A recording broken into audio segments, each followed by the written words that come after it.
mais um programa Presença e Harmonia, uma realização da Ordem Rosa Cruz Amorque, grande loja da jurisdição de língua portuguesa.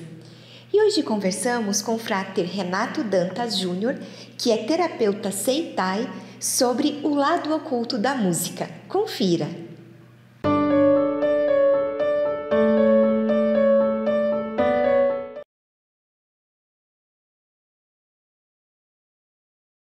Frater Renato, seja bem-vindo ao programa Presença e Harmonia. Muito obrigada por atender ao nosso convite. Sou eu quem agradece pelo convite, pela oportunidade de expor algumas ideias e estudos que a gente vem realizando há vários anos. Né? Bom, Frater, você pode começar então contando pra gente qual que é a força que a música exerce sobre a sociedade? Ela exerce muitas forças, né? Ela tem... A música, ela é um elemento de magia, mas isso não está conscientemente trabalhado na humanidade. Então, ela pode exercer forças tanto benéficas quanto maléficas, né? De acordo com o uso e com os sentimentos ou paixões, né, que a gente desperta com ela. Né? A gente tem visto aí, ultimamente, a proliferação da baixa cultura através da música, né? Que não faz outra coisa senão destruir a educação dos nossos jovens. E como que a gente pode classificar as influências, né? As influências musicais? Então, essas influências, elas vão depender de vários aspectos, né? Existem aspectos pessoais, por exemplo, quando eu gosto de uma música, existe toda uma influência que ela exerce só e apenas sobre mim. Né? Essa influência que essa música vai exercer vai me remeter a um período, talvez um relacionamento, um namoro, uma época, uma pessoa com a qual eu vivi. Então ela vai exercer esse poder de trazer esses momentos na recordação, de maneira que a gente reviva aqueles momentos, bons ou ruins, né? Então ela vai exercer essa força pessoal, ou ela também traz a força do pensamento de quem criou a música. Então aquela influência astral de quem compôs a música, ela vem embutida na sua execução.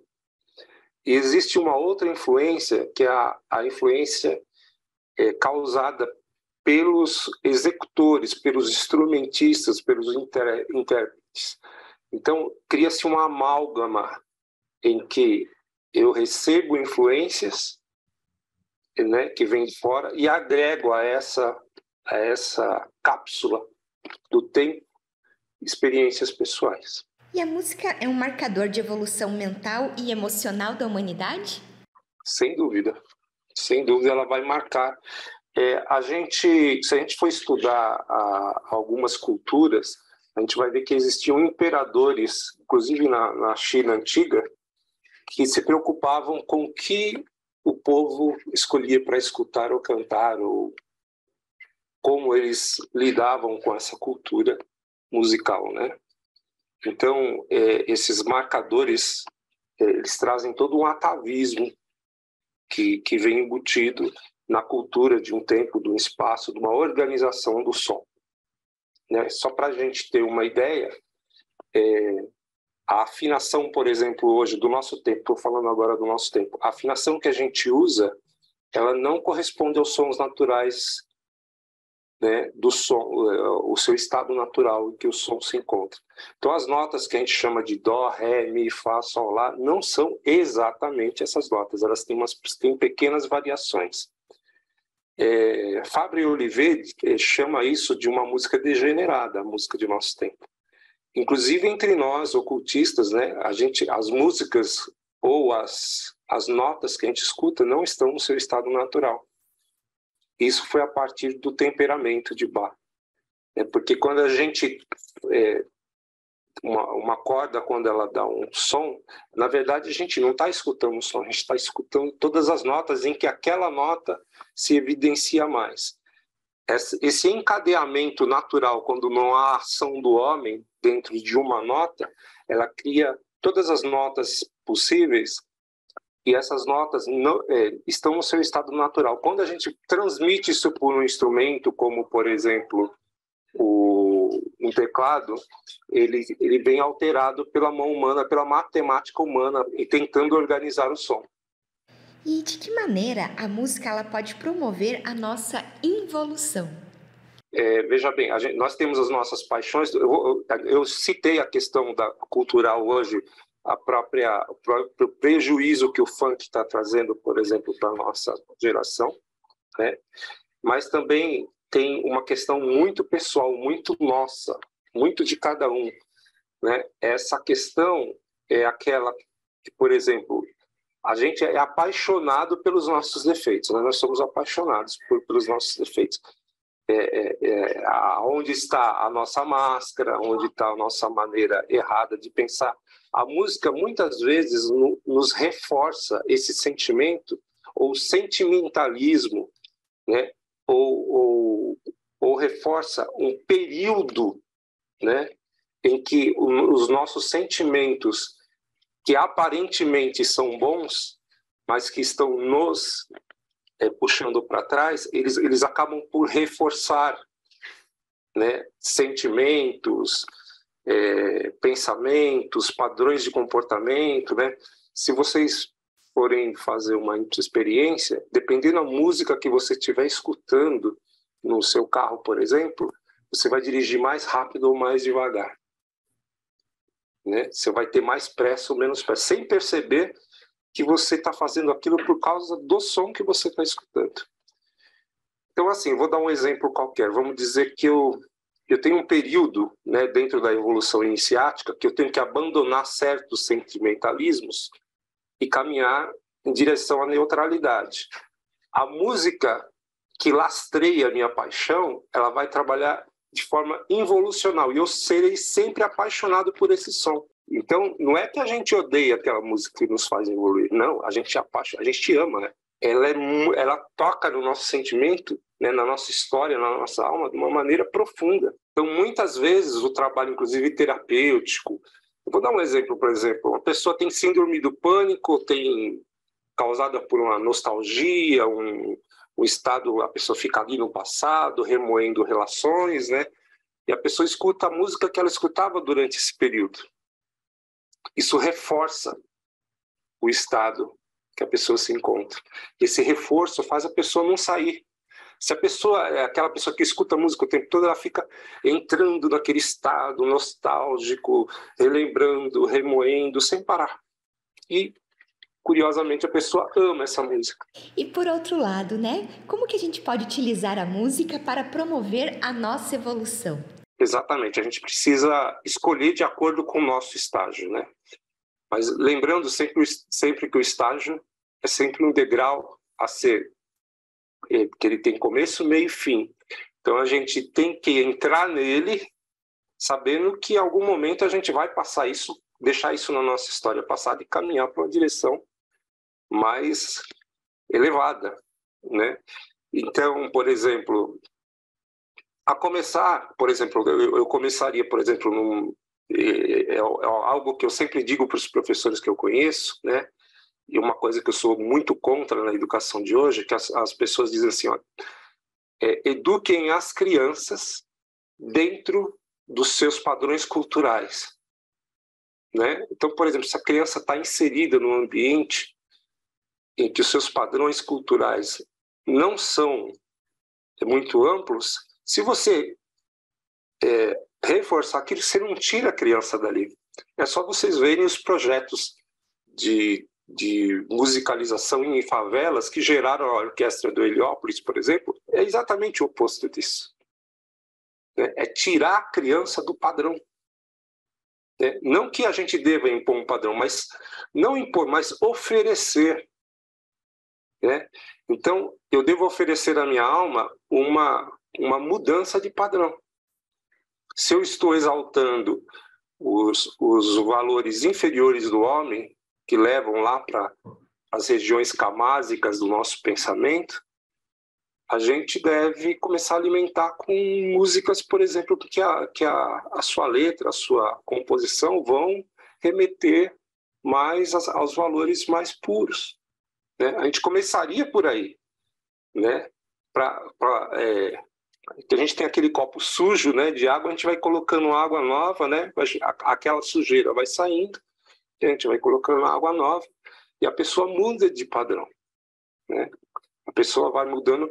Não precisa a pessoa, de repente, ir para a música clássica do dia para a noite. Não é isso que a gente propõe.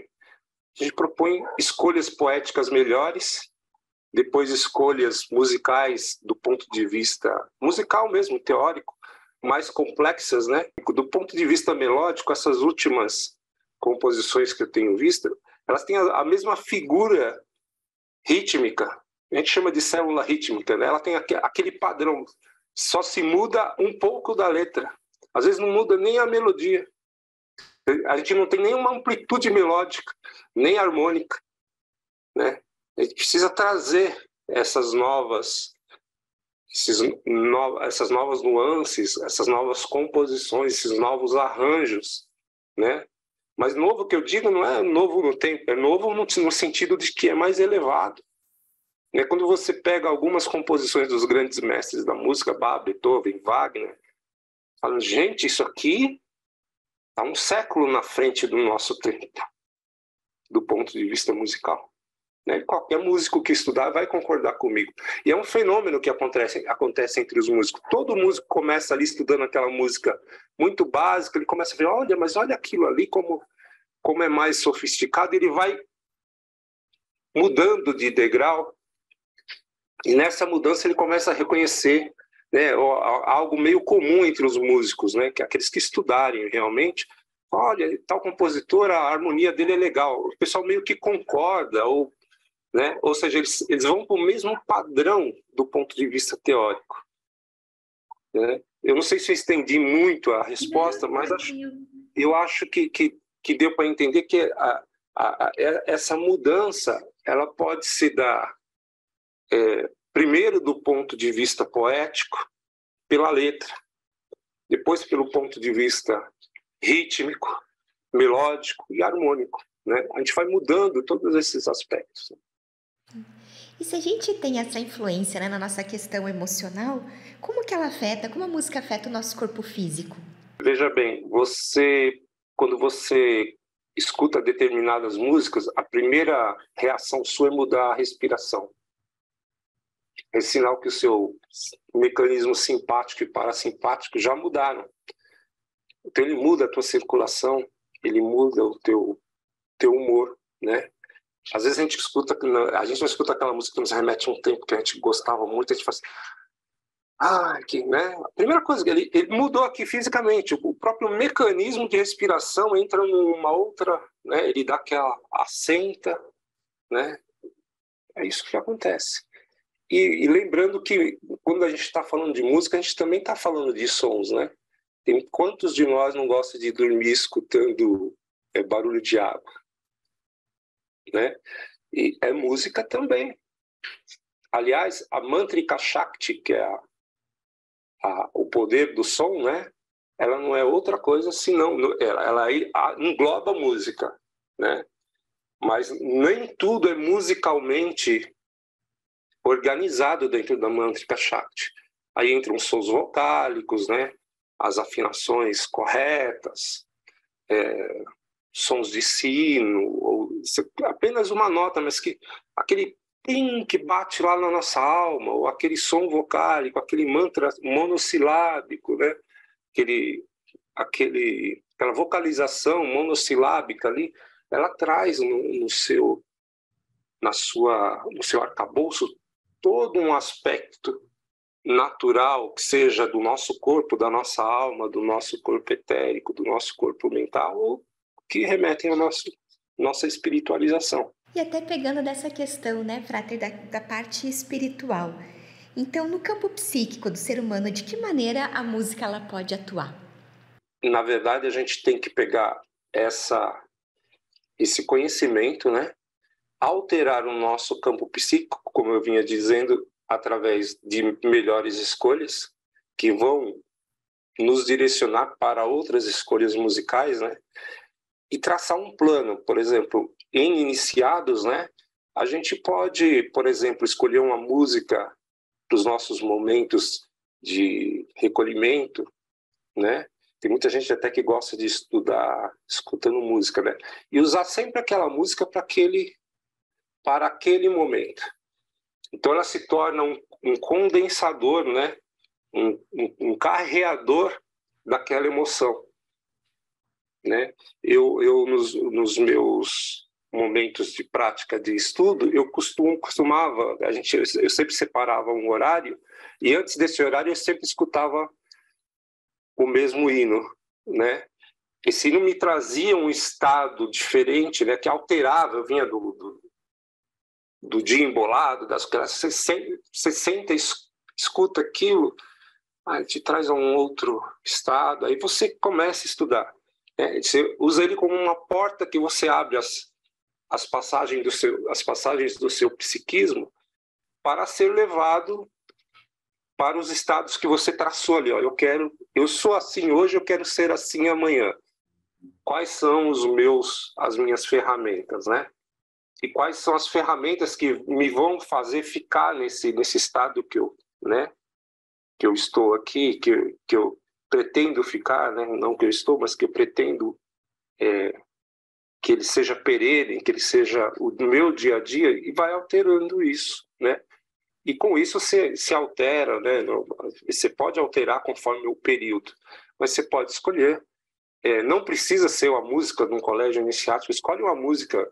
Bach, por exemplo, é muito bom para isso, Beethoven, Mozart, Wagner, né? Então, seria interessante nesse sentido. Perfeito. Eu vi a sua palestra que o Frater deu aqui para a região NE1, e o Frater falava, na verdade, de uma diferença entre música sacra e profana, e também a respeito das formas pensamento.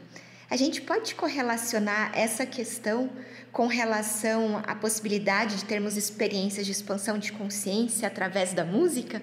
É possível a gente fazer um laço entre essas questões? Sim, sim. Como eu disse, quando eu falo de música, eu não estou falando apenas de composições do ponto de vista profano, né? A gente está falando, como eu disse, o som vocálico, né? Ele é uma manifestação da Mantrika Shakti, né? Ou poder do som. Esse nome, né, Mantrika, vem de matra ou medida, né? Então a gente vai medindo, né, as nossas o som ele traz a medida da criação do universo, né? Então a gente usa tudo isso como ferramenta, né, para a expansão da consciência. Então as formas de pensamento, por exemplo, se você pegar o livro do Leadbeater, ele tem algumas ilustrações que você vê ali uma igrejinha pequenininha, uma forma de pensamento enorme. E ele diz o seguinte, né, que o clarividente que eles tentaram reproduzir aquela forma, ele mostrou o tamanho da forma pensamento da execução de uma peça dos grandes mestres, o que acontecia naquela atmosfera, né?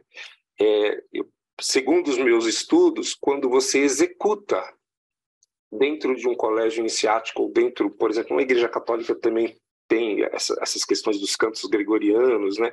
Quando você executa essa peça, fica pairando no ar uma forma pensamento durante pelo menos 2 horas. É por isso que algumas escolas, né, proíbem, depois que se executou determinados rituais que estão relacionados com sons, proíbe-se ficar passando dentro do templo indiscriminadamente.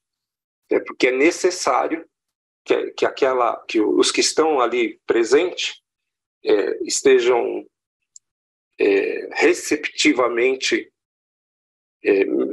receptivos mentalmente para que aquela forma de pensamento, em que todos se direcionaram por uma única direção, não está todo mundo distraído, né? Nós juntamos nossa imaginação num único ponto, né? A gente acaba correspondendo ou sendo influenciado, né, do ponto de vista sutil por essas forças. E Renato, Agora você poderia falar para a gente um pouco sobre a música das esferas? Bom, isso é um assunto não tão simples, eu não tenho a pretensão aqui de explicar a teoria toda, mas ele não é tão simples. Mas vamos lá. Eu vou começar pelo planeta Terra. O metro que a gente usa, esse metro aqui, ó, que a gente usa, eu fiz até uma pesquisa, né, fita métrica, para saber a origem dele, né? Ele correspondia antigamente, hoje se tem uma outra teoria, mas antes aí da tecnologia laser, correspondia a 1/4 do diâmetro, do perímetro do planeta Terra sobre 10.000. Mas isso aqui existe há milhares de anos. Quem que mediu a Terra? Né? Eu tenho uma teoria, e vocês vão encontrar uma correspondência disso num documentário Em Busca da Civilização Perdida. Ele estava no YouTube, eu até procurei recentemente e não encontrei. Que eu queria, inclusive, usar o nome do autor lá, que eu não me recordo, mas ele fala ali de Machu Picchu, que uma pessoa foi tentar encontrar as correspondências das medidas do local. Ele encontrou que essa medida era 0,8 metros. Esse número está relacionado com uma medida em que a unidade pode variar, mas a quantidade não. Esse 0,8 é a correspondência de 108 anos, que todos os Rosa Cruzes conhecem. Né? Esse 108 é o número da Terra. Até engraçado, né? Daquele filme Lost, né? Tinha aqueles números que eles falavam lá. Se você somar dá 108. Alguém que escreveu o roteiro lá do filme deve saber disso. Aí você tem o que a gente chama em harmonia de função dos acordes. Então, por exemplo, se você pegar 108 e pegar a quinta dele, o acorde dominante, vai dar número 72. É daí que vem os 72 nomes de Deus. 72 nomes de Deus. Então, e ele está relacionado a Vênus. 108 relacionado à Terra. Então, quando a gente vai fazendo esse jogo e elas batem, né? Que esse jogo de números e correlações entre o planeta e os números às quais a órbita deles correspondem, né? Como se a órbita fosse uma corda. Quando a gente faz essa correlação, a gente vai encontrar os mesmos números musicais. Foi isso que Johannes Kepler sistematizou quando ele descobriu o perímetro das órbitas dos planetas, né? Então, o nosso sistema, na verdade, é uma sinfonia musical, né? É uma sinfonia musical. E não só isso. Se você pegar, por exemplo, a gente falou aqui a órbita, né? Ou seja, uma medida, né? Eu estava falando que mantra ou matra é medida, né? Se você pegar uma corda e medir o tamanho dela, pegar a terça e a quinta dela, que vai formar um acorde, se você fizer isso, você vai ter um acorde perfeito e você vai conseguir construir um retângulo. A partir desse retângulo você constrói um telhado e a lei das oitavas diz que toda vez que você divide no meio, você tem a mesma oitava um tom abaixo ou um tom acima, dependendo se é para mais ou para menos, mas sempre que se dobra ou divide no meio, a oitava repete.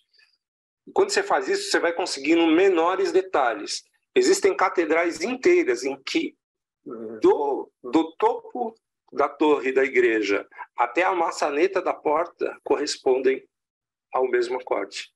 Então, se escolhe um acorde, dentro desse acorde a medida, dentro dessa medida constrói-se um templo canônico. E isso está, por exemplo, lá no Templo de Salomão, né? O Angkor Wat, né? Os grandes templos do Camboja, do Tibete, todos eles você vai encontrar correspondência a essas medidas canônicas e que vão corresponder a um acorde escolhido previamente segundo a tônica daquele lugar. Pode ser um Lá menor, um Dó maior, né? É isso. Obrigada, Frato, tá ótimo. E agora, né, voltando aqui para o nosso dia a dia, como que a gente pode utilizar a música, então, no nosso cotidiano? Primeiro, você tem que escolher músicas que não te remetam ou te coloquem em estados não desejáveis. Tomar cuidado com as suas paixões, né? A gente toma cuidado com aquilo que nos arrasta, o nosso lastro kármico, né? Para não reforçá-los com a música, né? Ter em consciência que a gente gosta daquelas músicas, né? E não que a música deixe de ser boa, ou ela até boa para alguns, né? Mas para o teu caso, talvez ela não seja necessária, né? Então eu escolho sair daquele estado do passado e quero vir para o presente. Então estabeleça uma nova, um novo estilo, uma nova coleção de músicas que te possam reforçar os estados que você quer, para os quais você quer caminhar, sair. Eu quero sair daqui para cá, né? Se eu ficar reforçando aqui, eu não vou sair daqui. A música vai me jogar com tanta facilidade porque a gente está desarmado com a música. Ela não está falando verbalmente. Ela está falando uma linguagem que a nossa emoção, o nosso corpo astral reconhece, né? Então, sem passar pelo cérebro, ela altera toda a emoção. Então, escolha, né? A escolha não reforçar e criar um novo ambiente. Cria esse novo ambiente, né? Aí ocorre a cura. É uma das maneiras de ocorrer a cura, sem reforçar padrões prejudiciais. Por exemplo, se você pegar comunidades em que a música ela remete muito à sexualidade e que elas também remetem muito ao movimento corporal, principalmente do chakra sexual ou básico, né?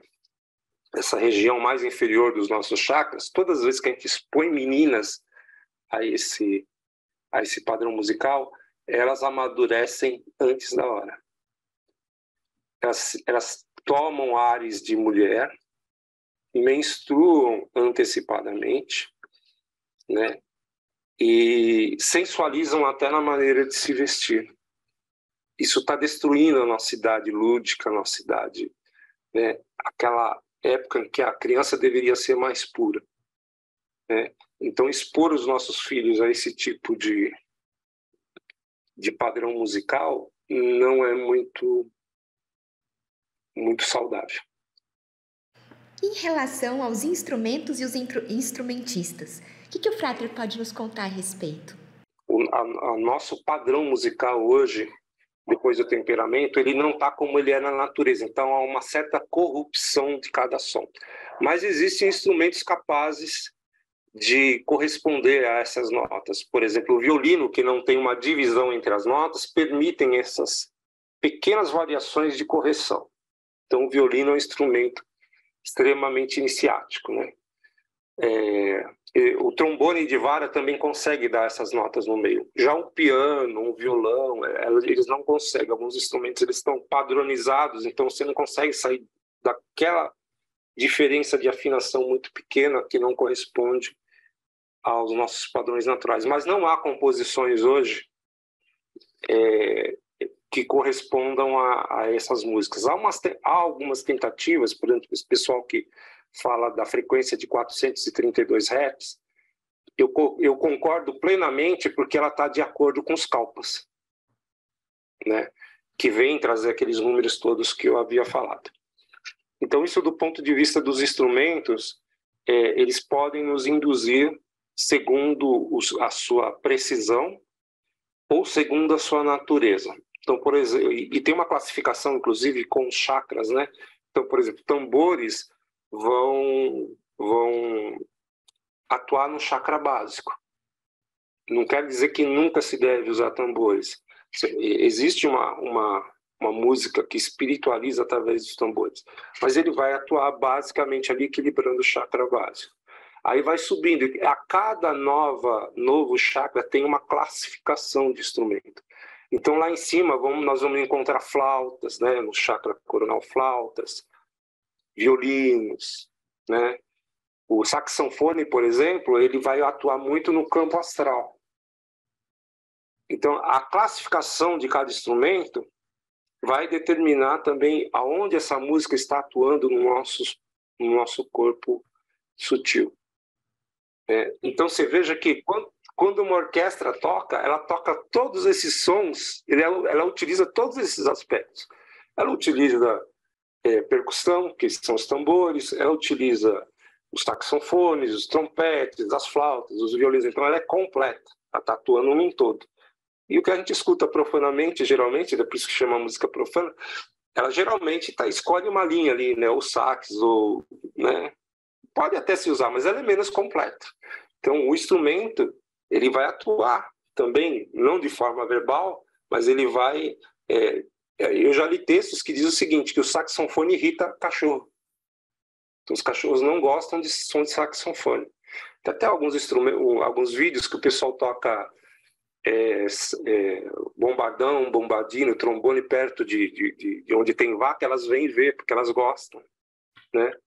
Então, há uma comunicação natural, né? Aquilo, de repente, como faz no animal, né? Faz na gente, só que o mental tá criando uma casca que a gente não percebe. Isso do ponto de vista do instrumento. Do ponto de vista do compositor, a intenção dele, como eu disse, vai embutido como mensagem na música. Não a mensagem verbal, né?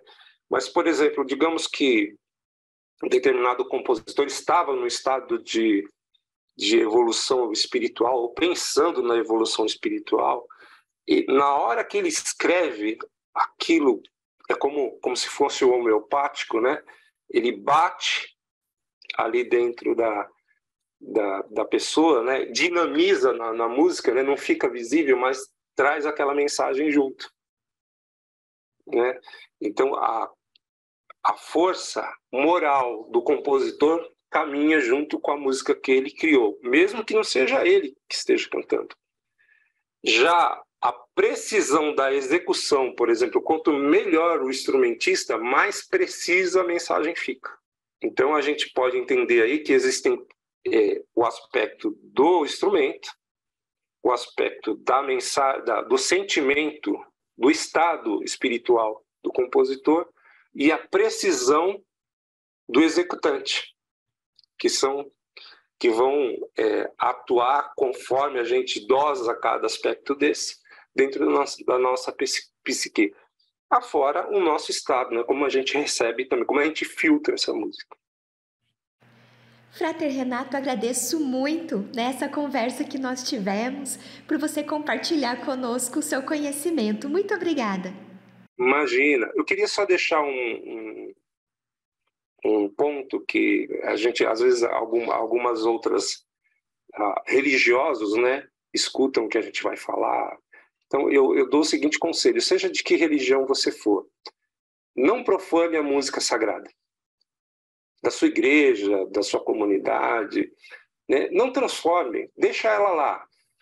Faça uma música separada, se querem trabalhar esses aspectos, façam isso separadamente. Não corrompam os aspectos espirituais. Muitas das pessoas que criaram religiões, criaram porque alguém precisava disso. Isso precisa manter-se um certo grau de sacralidade na musicalidade.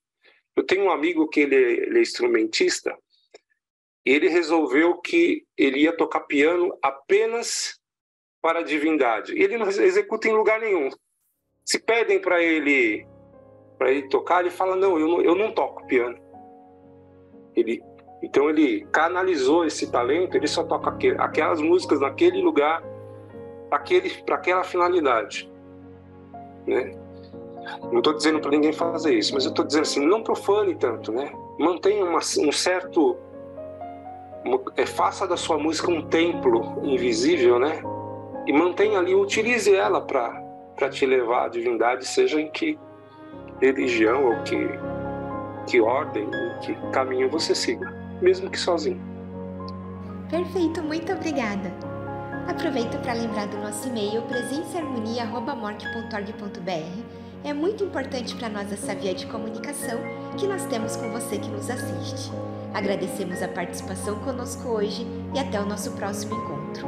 Paz profunda!